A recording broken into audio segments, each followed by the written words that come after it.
today's topic is bar magnet और magnetic dipole. Bar magnet के बारे में हम ऑलरेडी कर चुके हैं कि it is a magnet in rectangular shape और इसके पास दो पोल्स होते हैं, north pole and south pole, and इसकी ज्योमेट्रिकल लेंथ को हम क्या लेते हैं 2l. सो इस बार मैग्नेट को ही हम क्या बोलते हैं magnetic dipole. Di means two, so it has two poles, so see north pole and south pole. ठीक है. सो बार मैग्नेट के बारे में हमें पता है इसके अराउंड मैग्नेटिक फील्ड होती है एंड मैग्नेटिक फील्ड की डायरेक्शन क्या होती है, outside it is from north to south and inside it is from south to north. ठीक है. मीन्स जो मैग्नेटिक फील्ड लाइंस हैं वो नॉर्थ से ओरिजिनेट होती हैं एंड एंड होती है साउथ पे. ठीक है.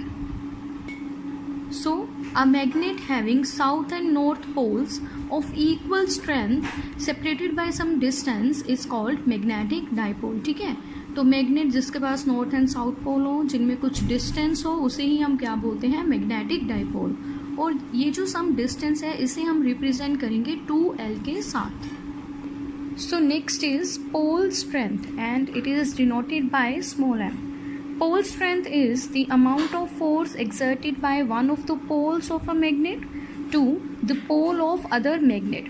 Pole strength क्या है, ये फोर्स है जो एक पोल किसी भी मैग्नेट का एक्सर्ट करता है अनदर पोल पे ऑफ अनदर मैग्नेट. ठीक है.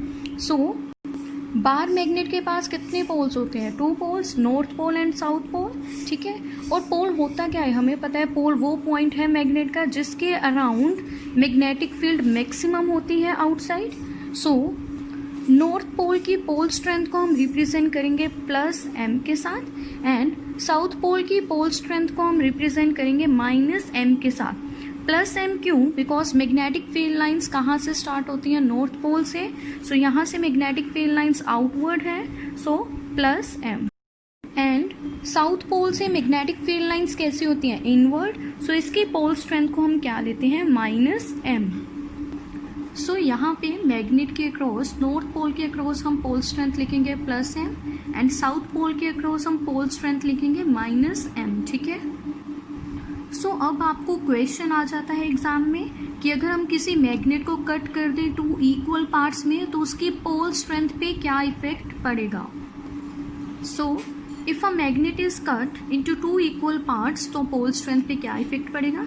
इसमें हम दो केसेस करेंगे. Case one, if a magnet is divided into two equal parts along its length. So suppose हमारे पास कोई बार मैग्नेट है, north pole and south pole है.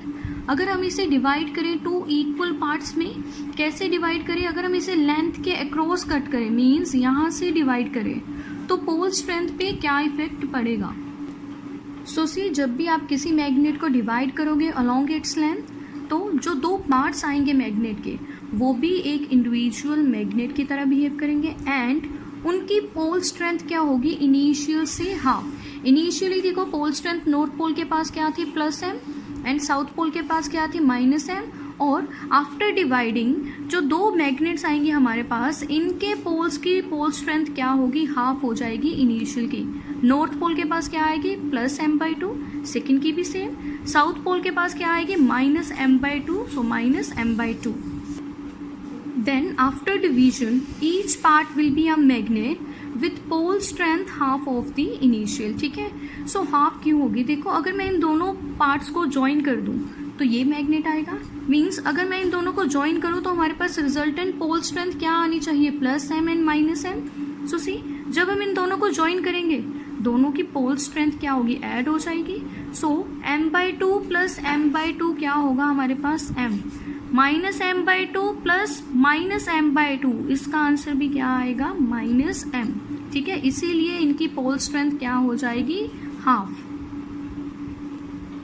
So case 2, if a magnet is divided into two equal parts transverse to its length, means अब हम magnet को cut करेंगे to equal parts में, बट कैसे, परपेंडिकुलर टू इट्स लेंथ. ठीक है. सो सी ये हमारे पास मैग्नेट है.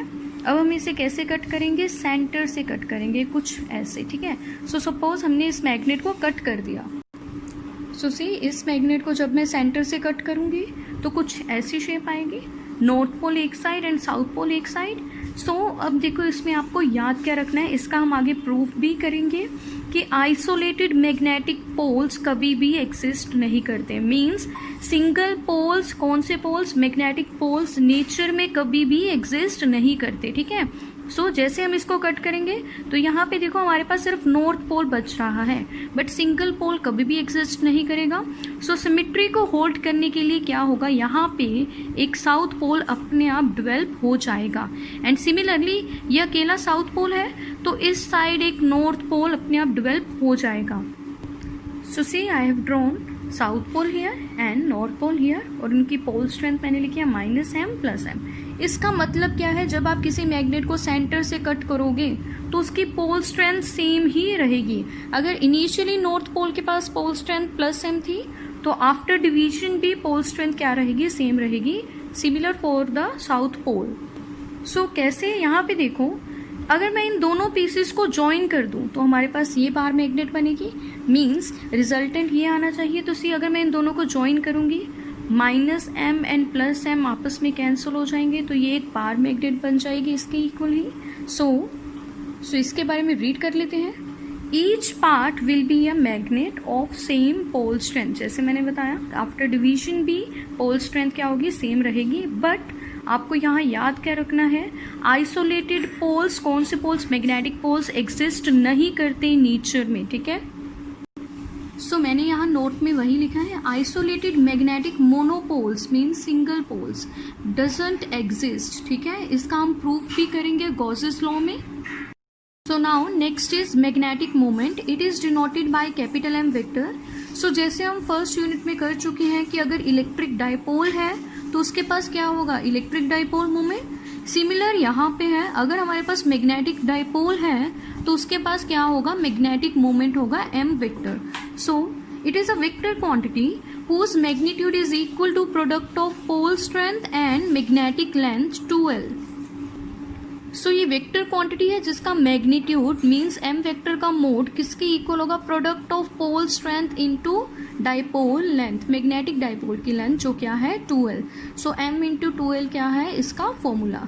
जैसे फर्स्ट यूनिट में P का फॉर्मूला था Q इंटू 2L, यहाँ मैग्नेट की बात कर रहे हैं तो यहाँ पे फॉर्मूला क्या आएगा, m इंटू 2L। ठीक है, it is also known as magnetic dipole moment.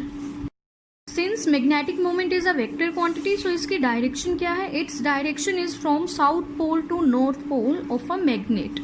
Means इसकी direction opposite to magnetic field होगी। मैग्नेटिक फील्ड की डायरेक्शन क्या है, north to south, and magnetic moment की डायरेक्शन क्या होगी, south to north. And magnetic moment की यूनिट्स क्या है, एम्पियर मीटर स्क्वायर। ठीक है, ये कैसे है ये भी हम डिस्कस करेंगे। सो अभी तक हम कर चुके हैं कि बार मैग्नेट को हम क्या बोल सकते हैं, मैग्नेटिक डाइपोल।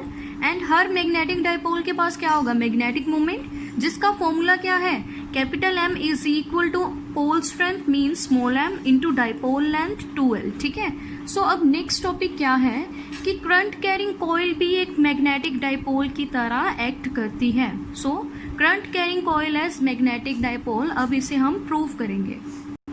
सो सी हमारे पास करंट कैरिंग सर्कुलर कॉइल है जिसमें करंट की डायरेक्शन क्या हो सकती है, दो ही पॉसिबल डायरेक्शंस होंगी करंट की, या तो क्लॉकवाइज या फिर एंटी क्लॉकवाइज। सो हम यहाँ डायरेक्शन ले रहे हैं क्लॉकवाइज। ठीक है, सो करंट की डायरेक्शन क्या है, क्लॉकवाइज। सो नाउ ये करंट कैरिंग कॉइल बिहेव करेगी एज मैग्नेटिक डाइपोल, तो उसे हम कैसे प्रूव करेंगे। सो फर्स्ट स्टेप है, अगर हम इस कॉइल को कट कर दें 2 इक्वल पार्ट्स में, सो सी हियर, अगर हम इस कॉइल को डिवाइड कर दें 2 इक्वल पार्ट्स में, और अब हम क्या करेंगे, इस पार्ट को हम बोलेंगे upper face of the coil and इस पार्ट को हम बोलेंगे lower face of the coil. So see I have written upper face of the coil and lower face of the coil. अब हम क्या करेंगे, इन दोनों फेसेस में, upper face and lower face में करंट की डायरेक्शन को देखेंगे। सी अपर फेस में जो करंट की डायरेक्शन है, सिर्फ एरो को देखेंगे हम, करंट की डायरेक्शन इस डायरेक्शन में है, एंड लोअर फेस में करंट की डायरेक्शन ये है। ठीक है, सो हम देखेंगे ये किस डायरेक्शन में है, क्लॉकवाइज या एंटी क्लॉकवाइज।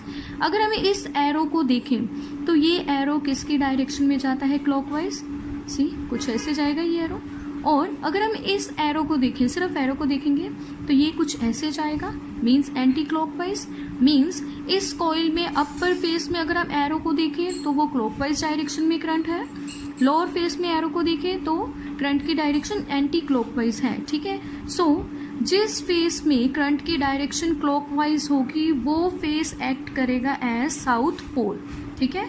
एंड जिस फेस में करंट की डायरेक्शन एंटी क्लॉकवाइज होगी वो फेस क्या एक्ट करेगा, नॉर्थ पोल। सो सी मैंने यहाँ पे कॉइल्स बनाई हैं।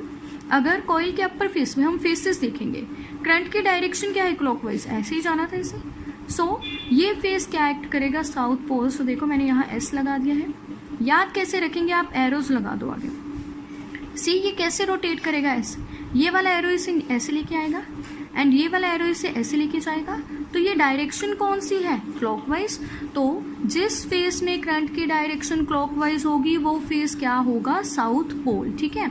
एंड जिस फेस में डायरेक्शन एंटी क्लॉकवाइज होगी वो वाला फेस क्या एक्ट करेगा, नॉर्थ पोल, ठीक है। सो सी मैंने लूप बनाई है एंड एरो है एंटी क्लॉकवाइज डायरेक्शन में, तो ये क्या होगा, नॉर्थ पोल। सो देखो मैंने एन ड्रॉ किया है एंड एरोज लगाया। ये एरोज कैसे जाएंगे, ये एरो इसे ऐसे लेके जाएगा एंड ये वाला एरो इसे ऐसे रोटेट करवाएगा। सो ये डायरेक्शन कौन सी है, एंटी क्लॉकवाइज। तो अब आपको याद रखना है जिस फेस में करंट की डायरेक्शन एंटी क्लॉकवाइज होगी वो फेस क्या एक्ट करेगा, नॉर्थ पोल, ठीक है। मीन्स इस कॉइल में जो अपर फेस है वो एक्ट कर रहा है साउथ पोल एंड जो लोअर फेस है वो एक्ट कर रहा है नॉर्थ पोल। तो देखो अब करंट कैरिंग कॉइल में दो पोल्स आ चुके हैं, एक साउथ पोल एक नॉर्थ पोल। एंड देखो इन दोनों पोल्स में डिस्टेंस भी है, डिस्टेंस क्या होगा, डायमीटर ऑफ दिस कॉइल। तो हम क्या बोलेंगे कि करंट कैरिंग कॉइल यहाँ पे कैसे बिहेव कर रही है, मैग्नेटिक डायपोल की तरह।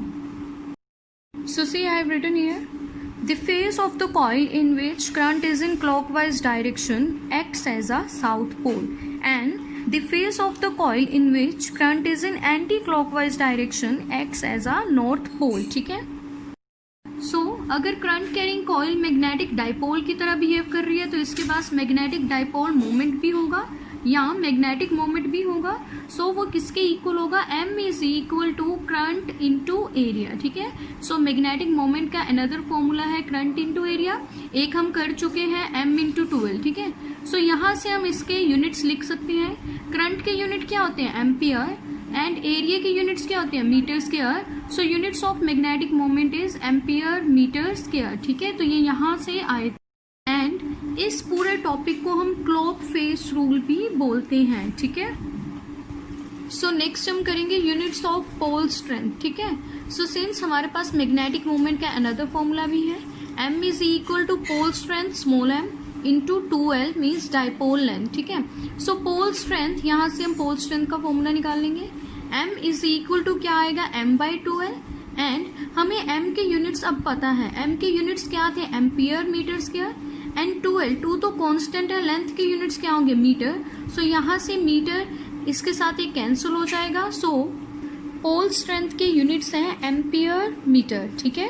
एंड मैग्नेटिक मोमेंट के यूनिट्स क्या है, एम्पियर मीटर स्क्वायर। सो इन दोनों में कंफ्यूज नहीं होना आपको। Now next topic is force on magnetic pole placed in magnetic field. अगर हम किसी मैग्नेट को एक्सटर्नल मैग्नेटिक फील्ड में रखते हैं तो क्या होगा, मैग्नेट के दोनों पोल्स फोर्स एक्सपीरियंस करेंगे एक्सटर्नल मैग्नेटिक फील्ड के कारण। So when a magnet is placed in an external magnetic field B vector, then each pole of the magnet experiences a force, और उस फोर्स का फॉर्मूला क्या होगा, F is equal to mb। यहाँ मैंने magnitude लिखा है, मीन्स फोर्स किसकी इक्वल होगी, pole strength into external magnetic field. ये फॉर्मूला सेम वैसे रिजेंबल कर रहा है जैसे हम इलेक्ट्रोस्टैटिक्स में कर चुके हैं कि किसी चार्ज को अगर हम इलेक्ट्रिक फील्ड में रखें तो फोर्स का फॉर्मूला क्या आता था, F is equal to QE। यहाँ पे फोर्स का फॉर्मूला क्या होगा, F is equal to mb। यहाँ पे पोल है एंड मैग्नेटिक फील्ड है, वहां पे चार्ज था एंड इलेक्ट्रिक फील्ड थी, ठीक है।